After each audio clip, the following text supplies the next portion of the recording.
Olá, bem-vindos a mais uma análise aprofundada aqui no nosso espaço. Hoje a gente vai mergulhar fundo num assunto que está dando o que falar: o plano de paz de 20 pontos para Gaza. Isso mesmo, proposto recentemente pelo presidente americano Donald Trump. Exato. E olha, a gente reuniu bastante material para essa conversa, né? Desde notícias factuais da AP, Al Jazeera, até análises de think tanks importantes como Council on Foreign Relations, Chatham House. Center for American Progress também e outras visões do The Guardian, Fox News, tudo bem recente, até hoje, 12 de outubro de 2025. Isso. A ideia aqui é, desmontar esse plano, sabe? Entender o que ele significa de verdade lá no terreno e quais as chances de dar certo, porque os desafios são enormes. Bom, vamos lá, vamos desempacotar isso. Com certeza, e o momento é muito significativo, né? A gente está vendo um cessar-fogo agora, depois de 2 anos de um conflito assim, devastador em termos humanitários. Traz um alívio. Um respiro, né? Um respiro. Mas a palavra ainda é incerteza, né? O caminho para uma paz duradoura mesmo, nossa, é muito complexo. Tem muitos atores, interesses que batem de frente, feridas antigas. Não é nada simples. Não mesmo.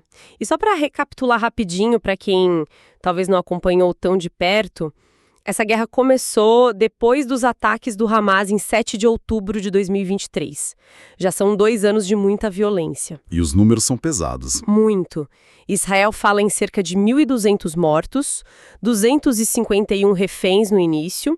Do lado palestino, o Ministério da Saúde de Gaza, que é administrado pelo Hamas, né, eles falam em mais de 67 mil mortos. É importante sempre situar a fonte desse número. Claro. E a destruição, a crise humanitária, chegou a um ponto que o sistema IPC, aquele da ONU para a Segurança Alimentar, declarou fome mesmo em partes de Gaza. Pois bem. E vale lembrar que Israel contesta essa declaração de fome e os Estados Unidos disseram que era uma narrativa do Hamas. Tem essa disputa de informações também. Exatamente. E a gente não pode esquecer das tentativas anteriores de cessar fogo, né? Aquela pausa em novembro de 2023, depois os esforços ali entre janeiro e março de 2025, infelizmente não vingaram. É verdade. Mostra como é difícil chegar a um acordo que dure. Muito difícil. E aí, nesse cenário todo, surge o Plano Trump, anunciado no fim de setembro, dia 29, depois de um encontro dele com o Netanyahu. Isso. E as negociações foram intensas, né? Com mediação dos Estados Unidos, claro, mas também Catar, Egito, Turquia, todo mundo ali tentando costurar alguma coisa. E a Paz em Arcabu sendo assinada dia 9 de outubro, com o cessar-fogo começando a valer no dia 10. E a conjuntura desse anúncio foi bem particular, porque o plano teve um apoio internacional grande no começo, né? França, Alemanha, Rússia, Emirados Árabes, Egito, Turquia, Catar, Reino Unido. Um monte de gente apoiando. Muita gente sinalizou bem. Mas, e sempre tem um mas importante nesses casos, tanto Israel quanto o Hamas levantaram várias reservas, sabe? Pontos específicos que não agradaram totalmente. Uhum. E teve a pressão do Trump, né? Aquele ultimato para o Hamas aceitar até 5 de outubro com a ameaça de obliteração completa, foi o termo usado se insistisse em continuar no poder. Pesado. Bom, então vamos entrar nos pontos do plano. São 20, mas a gente pode agrupar para facilitar, né? O primeiro bloco é sobre o cessar-fogo e os primeiros passos. Parar as hostilidades imediatamente. Congelar as posições onde cada um estava. E as forças de defesa de Israel, as IDF, recuarem para uma linha combinada. Controlando ainda uma parte de Gaza nessa fase, né? Exato, cerca de 53% no fase 1. A Casa Branca até soltou um mapa mostrando isso. Tudo para, preparar o terreno para a libertação dos reféns. Que é o ponto seguinte. Super crítico. Super crítico.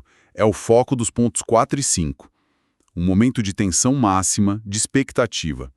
O acordo diz que todos os reféns que sobraram, a estimativa é de uns 20 vivos, e os corpos de outros 28 têm que ser devolvidos em 72 horas depois dessa retirada parcial de Israel. E a troca? Israel libera prisioneiros também. Libera. E um número bem alto, uns 2.000 prisioneiros palestinos. Tem gente com sentença perpétua, muitos presos depois de 7 de outubro, mulheres, crianças. Nossa. É. E tem até uma proporção para a troca de corpos. 1 israelense por 15 palestinos. E um detalhe, o plano pede que a libertação dos reféns seja feita de forma discreta, silenciosa. Entendi. Outro pilar que você mencionou é a ajuda humanitária, né? Gaza está arrasada. Fundamental. E urgente. O plano coloca uma meta bem ambiciosa, 600 caminhões de ajuda por dia. Para isso, tem que reabrir a passagem de Rafah com o Egito e dar um papel central para a ONU, para o Crescente Vermelho, outras ONGs. Não é só comida, né? Não, de jeito nenhum. É comida, remédio, mas também reabilitar a infraestrutura básica. Água, luz, esgoto, hospital, padaria. Olha, dá para pensar assim. É como tentar reabastecer um corpo que está extremamente debilitado, sabe? Faz sentido. A ajuda tem que ser constante, em grande volume e tem que chegar em todo lugar para a recuperação poder sequer começar. É um desafio logístico, assim, gigantesco. Imagino. E a parte de governança e segurança? Parece um quebra-cabeça bem complicado, com Conselho Internacional, força de estabilização. E o que acontece com o Hamas no governo? Essa é uma das partes mais complexas e talvez mais frágeis do plano. A ideia é ter um governo tecnocrático palestino, tipo sem partido político definido, para cuidar do dia a dia, dos serviços básicos. Um governo técnico. Isso. E acima dele, um Board of Peace, um Conselho de Paz Internacional, liderado pelo Trump, com gente como o Tony Blair participando. Esse conselho cuidaria da reconstrução até a Autoridade Palestina, a AP, ser reformada. E a segurança, quem garante? Aí entra a Força Internacional de Estabilização, a ISF. Uma força de paz temporária com tropas dos Estados Unidos, de países árabes, outros países. A missão seria manter a ordem, treinar uma nova polícia palestina e cuidar das fronteiras com Israel e Egito. Ah, e aqueles militares americanos que mencionaram, eles vão para dentro de Gaza? Não, esse é um ponto importante. Os 200 militares americanos vão para Israel, para monitorar, não para atuar dentro de Gaza. Entendi. E o Hamas nisso tudo? Qual o papel deles? Olha, o plano é bem claro em um ponto. O Hamas concorda em não ter papel na governança de Gaza, isso está lá no ponto 13. Para ajudar nisso, o plano oferece anistia para membros do Hamas que toparem a coexistência pacífica e entregarem as armas. E quem não quiser? Teria passagem segura para sair. Isso já conecta com a desmilitarização que também está no ponto 13. Como isso funcionaria na prática? Destruir tudo? A exigência é essa, destruir toda a infraestrutura militar ou ofensiva do Hamas. Túnel, fábrica de foguete, tudo. E com supervisão de monitores independentes. Difícil imaginar isso acontecendo sem resistência, né? Muito. O plano fala num programa de recompra de armas, com dinheiro internacional e garantias de países da região de que o Hamas cumpriria. Mas é um ponto bem delicado. Com certeza. E enquanto isso, a reconstrução e o status de Gaza. O plano desenha uma visão econômica, com desenvolvimento, zona econômica especial. Mas o tamanho do buraco é enorme. O Banco Mundial fala em mais de 50 bilhões de dólares para reconstruir. É muito dinheiro. Muito. E pontos cruciais do acordo. Israel não vai reocupar Gaza permanentemente, nem anexar nada. Ponto 16. E ninguém vai ser forçado a sair de lá. Ponto 12. Isso está no papel. E por fim a questão política maior, né? O futuro, um possível Estado palestino. Os pontos 19 e 20 falam disso, mas parece que de forma bem vaga. Exato. É onde o plano fica mais etéreo, talvez, e mais controverso. Fala num diálogo futuro entre israelenses e palestinos para coexistência pacífica. Menciona um caminho mais condicional para autodeterminação e Estado palestino, chama de aspiração do povo palestino. Mas cheio de C. Exato.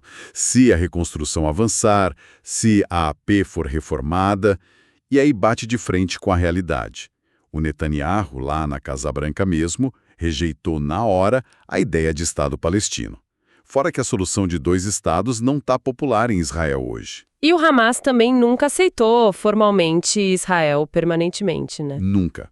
Então, esse horizonte político de longo prazo está muito, muito incerto. É o ponto mais frágil, talvez. Entendido. Bom, diante desse plano todo, como é que está a situação agora, dia 12 de outubro? O cessar-fogo está aguentando? Olha, por enquanto, sim. O cessar-fogo começou dia 10 e está valendo. Os relatos são de uma calma relativa. Tensa, mas calma. As IDFs terminaram a retirada para a linha da fase 1 ontem, dia 11. Confirmado. Sim, confirmado pelo enviado americano, o Steve Witkoff. Ele visitou Gaza com o Kushner e o vice-almirante Brad Cooper. Israel ainda está controlando uns 53% do território, como previsto na fase 1. E a troca de reféns e prisioneiros? Aquela janela de 72 horas está correndo, né? Está correndo. O prazo acaba na segunda, dia 13, meio-dia local. Israel está com tudo pronto, hospital de prontidão, acampamento em Reim, para receber quem for libertado. As famílias já sabem? Já foram notificadas pelo coordenador israelense, o Gal Hirsch. Tem até uma força-tarefa internacional para ajudar a achar corpos de reféns que talvez não sejam devolvidos. A tensão é palpável. Imagino. E a ajuda humanitária? Está conseguindo entrar naquele ritmo de 600 caminhões? Olha, os esforços estão aumentando. O Egito mandou uns 400 caminhões hoje, domingo. O COGAT, que é o órgão israelense que coordena isso, diz que a meta é chegar nos 600 por dia. Mas tem a inspeção ainda, né? Tem a inspeção israelense que pode atrasar um pouco. A ONU diz que tem umas 170 mil toneladas de suprimentos esperando para entrar. É um fluxo que precisa engrenar. Com a saída parcial das tropas israelenses, o pessoal está voltando para casa, mesmo com a destruição? Sim, tem relatos e imagens de satélite mostrando gente voltando para o norte, para a cidade de Gaza. Apesar de tudo destruído, né? Estão voltando. Dá para ver carro na estrada da costa, a Al-Rashid, tendas aparecendo perto da marina. E quem está mantendo a ordem nessas áreas? Olha, que interessante. Viram policiais ligados à administração antiga do Hamas patrulhando e até escoltando o caminhão de ajuda nessas áreas que as IDF desocuparam. Sim, com certeza. E na diplomacia, o que está rolando? Agenda cheia. O Trump deve chegar em Israel na segunda, vai encontrar famílias de reféns, discursar no Knesset, depois Egito, para uma cúpula de paz com o El-Sisi. Kushner e Witkoff continuam lá? Continuam na região, na linha de frente das negociações, verificando tudo. Ah, e tem a situação daquela Gaza Humanitarian Foundation, a GHF. Aquela que substituiu a ONU na distribuição de comida? Controvertida, né? Essa mesma. Apoiada por Israel e EUA. O futuro dela está incerto. Estão falando que os postos dela estão sendo desmontados, mas eles não comentaram nada oficialmente. Entendi. Então, resumindo, a fase 1, troca, retirada parcial. Tá andando, com muitos poréns, mas andando. Mas e daqui para frente? Quais são os nós que podem desatar ou apertar ainda mais? Aqui que o negócio fica sério mesmo. Exatamente. A fase 1 é vital, claro, mas talvez seja a parte menos complicada, paradoxalmente. As análises que a gente viu, tipo da Chatham House e do CAP, apontam para vários desafios que são fundamentais. São as lacunas mesmo do plano. A primeira, talvez a maior, o desarmamento do Hamas. Ah, sim. O plano diz que eles não governam, mas não fala que entregam as armas. Exato. Não tem um compromisso claro deles com o desarmamento. E para Israel, isso é linha vermelha. Totalmente negociável. Aí já temos a primeira grande dúvida, a primeira lacuna de conhecimento. Como é que você garante um desarmamento real, verificável? E se o Hamas existir? Quais os mecanismos para fiscalizar isso, para forçar isso internacionalmente? Ninguém sabe direito. E mesmo que eles, hipoteticamente, entreguem as armas, o Hamas some do mapa político. Assim. Difícil, né? O Hamas tem base social, tem raiz política ali. Mesmo sem governar ou sem arma na mão, eles podem continuar sendo uma força. O plano não entra nisso. Será que, sei lá, um braço político sem armas poderia ser absorvido pela OLP? Mas excluir totalmente, a história mostra que isso pode ser um tiro no pé, né? Alimentar mais violência lá na frente. Lembra do Iraque? É como tentar apagar um incêndio, sabe? A analogia do corpo do deitado foi boa para ajuda. Qual seria para isso? Talvez. É como tentar apagar o fogo, mas deixar umas brasas bem grandes, bem quentes, que é a influência política do Hamas sem ninguém olhando. Elas podem reacender tudo a qualquer momento. Boa. Outro ponto que ficou meio no ar foi a retirada total de Israel. Falaram num perímetro de segurança indefinido. O que é isso? Pois é, não tem prazo, não tem marco claro para a retirada completa. E como é que a tal Força Internacional, a ISF, vai agir se Israel decidir entrar em Gaza de novo para alguma operação de segurança? Pode dar atrito feio aí, né? Entre a ISF com árabes e as IDF. Um potencial enorme para isso. E a gente volta sempre para a questão do Estado palestino, o tal horizonte político. Que continua sendo a parte mais nebulosa. Totalmente. O plano acena de longe, condicionalmente. E aí você tem o Netanyahu negando na lata, opinião pública israelense desfavorável, o Hamas nunca aceitando formalmente. Então, fica a segunda grande lacuna. Sem um caminho político claro, crível, para a autodeterminação palestina, como é que essa estrutura internacional toda não vai ser vista como só uma gestão externa da ocupação? Talvez mais organizada, com mais dinheiro, mas ainda a ocupação. E a própria legitimidade desse Board of Peace internacional. Tem gente criticando, falando que é algo imposto de fora, né? Tem sim, críticas como as do Josh Paul, que era do Departamento de Estado americano. A preocupação é essa, parecer neocolonialismo sem consulta real aos palestinos. Como fazer isso funcionar e ser aceito lá? Fora o risco de corrupção com tanto dinheiro para reconstrução. Exatamente, bilhões de dólares. A gente já viu esse filme em outros lugares, Kosovo, Timor-Leste. Administrações internacionais podem enfrentar muita resistência. E aquela condição de reformar a autoridade palestina para ela assumir Gaza. Como faz? O plano exige, mas não diz como. E o governo atual de Israel nem quer dar muito poder para a API em Gaza, prefere manter Gaza e Cisjordânia separadas administrativamente. Complica ainda mais. E por fim, a tal Força Internacional, a ISF. É factível montar isso? Olha, é um desafio gigantesco. Logística, comando único, definir o que podem ou não fazer num lugar tão volátil é inédito. E como essa força com muitos árabes e muçulmanos vai evitar parecer cúmplice da ocupação israelense, mesmo que parcial? Se acontecer algum incidente... É complexo. Muito. A análise do CAP diz algo importante.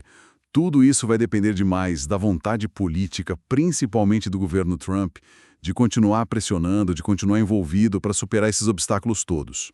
Então tá. O que a gente tira disso tudo? Esse acordo é, sim, um passo importante, não dá para negar, traz alívio, especialmente para as famílias dos reféns, para a população em Gaza, que está sofrendo demais. Um alívio palpável.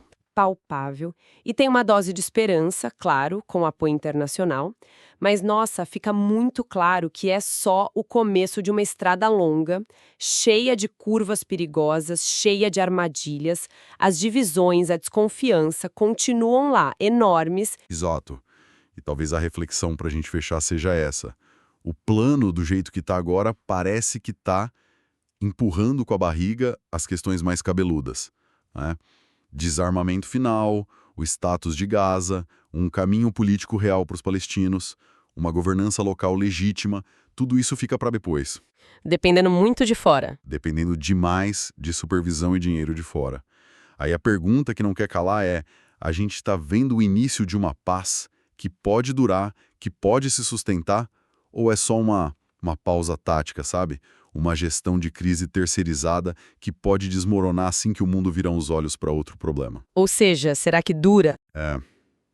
Ou, pensando de outro jeito, com tanto acordo que já falhou antes, com interesses tão opostos, qual seria o fator X? O que poderia fazer a diferença dessa vez? A teimosia de um líder? Uma mudança grande na região? Uma pressão popular que ninguém consiga ignorar? O que poderia de verdade fazer a balança pender para o sucesso, e não para mais um fracasso? As respostas... Bom, essas a gente ainda não tem.